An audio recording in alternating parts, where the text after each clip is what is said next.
Halo Bapak Ibu, saudara-saudari sekalian. Bersama saya lagi Chandra Teja dari channel Kristen Ngakunya. Channel yang membahas kekristenan yang murni, terbebas dari klinik dan pemahaman yang melenceng. Bagi Anda yang belum subscribe channel saya, silakan subscribe channel saya. Tekan loncengnya agar Anda dapat notifikasi setiap kali saya mengupload video-video saya. Oke, pada kesempatan kali ini saya kembali akan membahas tentunya topik yang menarik lagi. Apa itu? Mengenai pendeta. Ya, mengenai orang-orang seperti saya lah ya, pendeta gitu yang katanya. Nah, apa yang mau saya bahas yaitu apakah pendeta harus kaya atau bisa kaya atau harus miskin? Sekali lagi, apakah pendeta harus kaya atau harus miskin? Oke. Nah, ini merupakan suatu topik yang menarik ya. Karena di beberapa agama, contoh lah, misalnya di agama Buddha gitu ya. Di situ sudah ada ketentuan, misalnya seorang biku itu rata-rata hidupnya sederhana. Jubahnya juga sederhana gitu ya. Itu yang saya tahu ya. Yang lain saya kurang begitu tahu ya. Biku itu dalam melayani umatnya, dia hidupnya apa adanya. Jadi kita nggak pernah lihat, mungkin ada, saya nggak tahu, katanya di Thailand pernah ada tuh ya, biku yang glamor gitu ya. Nah, pertanyaannya, bagaimana dengan pendeta di agama Kristen? Nah, di beberapa gereja kita lihat ada pendeta yang kehidupannya sederhana, bersahaja gitu ya. Rumahnya juga biasa-biasa saja. Bahkan tidak sedikit juga pendeta yang melayani, dia hanya punya motor. Bahkan cuma punya sepeda. Oke? Rumahnya juga jauh dari bagus, ya. Biasanya pendeta-pendeta seperti ini melayani di desa-desa. Tetapi ada juga pendeta-pendeta yang biasanya tinggal di kota-kota besar, kaya raya. Wah, rumahnya mewah. Kalaupun tinggal di apartemen, apartemennya pun mewah. Bahkan dia punya beberapa apartemen lagi di luar negeri. Oke? Mobilnya bagus, ya. Waduh, mobil mewah dah gitu ya. Nah, pertanyaannya, apakah pendeta harus miskin seperti pendeta-pendeta yang di daerah pedalaman? Atau apakah pendeta harus kaya seperti yang di kota besar? Sebab ada orang yang bilang kalau pendeta itu tidak kaya, artinya dia tidak diberkati gitu. Atau kalau pendeta itu miskin, ya, artinya pendeta itu tidak diberkati. Jadi dengan konten, ya harus kaya dong. Artinya dengan dia kaya, dia artinya diberkati. Nah, kita akan bahas ya. Mana yang benar? Pendeta harus miskin atau pendeta harus kaya? Begini loh. Di Alkitab tidak mengajarkan apakah seorang hamba Tuhan harus miskin atau harus kaya. Tidak ada ketentuannya. Oke? Jadi, kalau memang pendeta itu melayani di daerah, di desa, di pedalaman, tentu saja jemaat-jemaatnya orang-orang di desa itu. Ya, yang ketika mereka memberikan persembahan untuk gereja, untuk menunjang pekerjaan Tuhan, tentu seadanya. Bahkan tidak jarang kita lihat di daerah-daerah jemaat yang memberikan persembahan itu dalam bentuk makanan, dalam arti kata ketela, jagung, pisang, dan lain-lain untuk pendetanya, dalam hal ini melalui gereja. Tentu saja kalau kita seorang pendeta dan melayani di desa-desa, Anda jangan bermimpi untuk menjadi pendeta yang kaya. Dan sekali lagi, menjadi pendeta bukan berarti itu Anda harus jadi kaya, seperti Anda memilih karir di bidang yang lain gitu. Nah, tetapi kalau Anda melayani di kota besar, tidak jarang kita melihat pendeta-pendeta yang hidupnya lebih dari cukup gitu ya, punya baju bagus, punya mobil bagus, punya rumah bagus. Nah, poinnya adalah selama pendeta ini benar-benar melayani pekerjaan Tuhan dan dia dapatkan hal-hal tadi, misalnya kekayaan gitu ya. Misalnya ada gini, ada seorang jemaat merasa diberkati oleh pelayanan pendeta ini dan kebetulan pendeta ini melayani di kota besar. Jemaat itu karena dia merasa diberkati oleh pelayanan pendeta ini mungkin memberikan persembahan langsung ke pendetanya, misalnya enggak tanggung-tanggung dibelikan jas baru, diberikan motor baru, bahkan diberikan mobil baru. Apakah salah jika ada pendeta memberikan hal-hal seperti itu? Tentu tidak salah.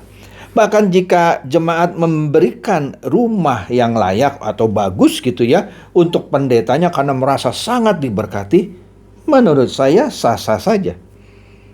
Oke, nah apalagi jika pendetanya itu ternyata selain dia sebagai pendeta, dia juga seorang pengusaha atau seorang profesional. Banyak sekarang pendeta yang juga punya usaha, punya bisnis gitu ya. Ya tentu saja dari bisnisnya itu dia bisa menghasilkan materi yang cukup banyak. Bahkan materi yang dihasilkan dari bisnisnya dia pakai juga untuk membantu pelayanannya itu sendiri. Nah, kalau ini pastinya wajar sekali kalau dia kaya. Ya karena dia punya bisnis. Misalnya seorang pendeta punya, kebetulan ya, dia punya tambang batu bara yang dia dapatkan bukan dari hasil kolekte jemaat. Nah, sekali lagi ya, dia punya bisnis apapun itulah, tambang batu bara, restoran kah atau apa, yang dia punyai itu bukan berdasarkan kolekte atau persembahan jemaat. Dan dia berhasil jadi kaya karena restorannya itu deh kita bilang. Ya nggak salah dong kalau dia kaya. Tetapi kalau dia punya usaha, mau itu restoran kayak tambang batu bara, apapun yang dia punyai bisnis itu, ternyata dari uang hasil kolekte jemaatnya yang dipakai untuk membuat sebuah bisnis, akhirnya dia berhasil deh. Ini tentu suatu praktek yang salah. Kalau jemaat memberikan persembahan dan itu harusnya hanya untuk menunjang pekerjaan Tuhan. Itu toh.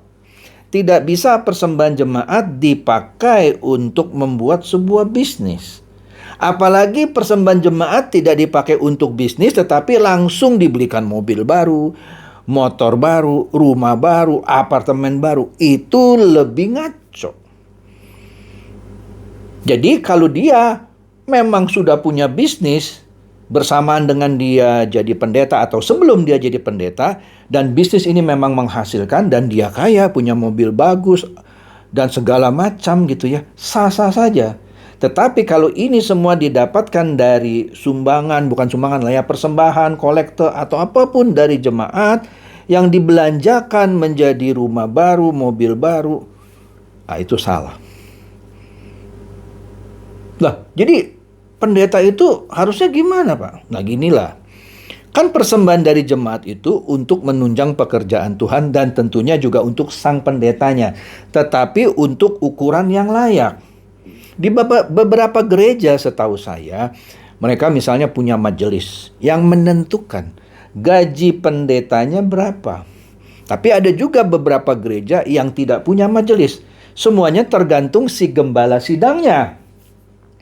Gembala sidang yang atur semua uang, gembala sidang mau apain pun gitu ya, mau dipakai untuk apapun, tidak boleh ada yang komplain, tidak boleh ada yang merasa keberatan. Sedangkan di gereja-gereja yang punya majelis, uang yang masuk majelis tahu berapa, kemudian dialokasikan untuk gaji pendeta, bahkan disisakan juga untuk transportasi pendeta dan segala macamnya itu diatur oleh majelis. Kemudian diaturlah kendaraan yang layak. Kalau perlu rumah yang layak, nggak masalah. Ya. Tetapi jika di gereja tertentu yang tidak punya majelis, saya bukan berkata bahwa gereja yang tidak punya majelis itu salah. Gereja kami tidak punya majelis. Ya, tetapi segala macam keuangan meski tidak ada majelis dikelola dengan benar untuk pekerjaan Tuhan. Tidak ada uang dari jemaat dipakai untuk beli mobil pendeta yang mewah-mewah gitu. Nggak ada. Kalaupun ada pendeta yang full-timer yang kita rasa misalnya perlu kendaraan, ya kita kasih. Karena kan pendeta itu harus hidup dari pemberitaan firman kan. Anda bisa baca ayatnya. Tetapi selama kendaraan yang diberikan itu adalah kendaraan yang selayaknya, sepatutnya. Atau rumah tinggal yang diberikan untuk pendetanya ini juga rumah tinggal yang layak. Bukan rumah yang misalnya 100 miliar atau ya pokoknya yang mewah ya. Atau bukan mobil yang misalnya 5 miliar begitu ya. Oke? Tetapi kalau pendetanya itu benar-benar pengusaha dan pengusahanya ini bukan hasil dari persembahan jemaat, kalau dia mau beli mobil seperti apapun juga tidak salah. Karena itu hak dia, karena itu uang dia. Apalagi selain dia beli mobil untuk dia, uangnya juga dipakai untuk pelayanan. Saya tahu ada beberapa pendeta yang melakukan hal ini.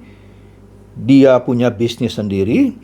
Dia belilah mobil yang layak buat dia. Mungkin bagi orang, wah mahal banget itu. Tapi itu uang pribadinya dia. Bahkan uang pribadinya itu dipakai untuk pelayanan juga. Jadi agak aneh gitu ya kalau ada orang yang membicarakan, wih pendeta anu mobilnya mahal tuh, rumahnya besar tuh. Padahal pendeta itu sama sekali tidak menyentuh uang persembahan jemaatnya. Bahkan dia menyisihkan sebagian, bahkan cukup besar dari penghasilan bisnisnya yang dia bangun bukan dari uang persembahan jemaat untuk gereja. It's okay.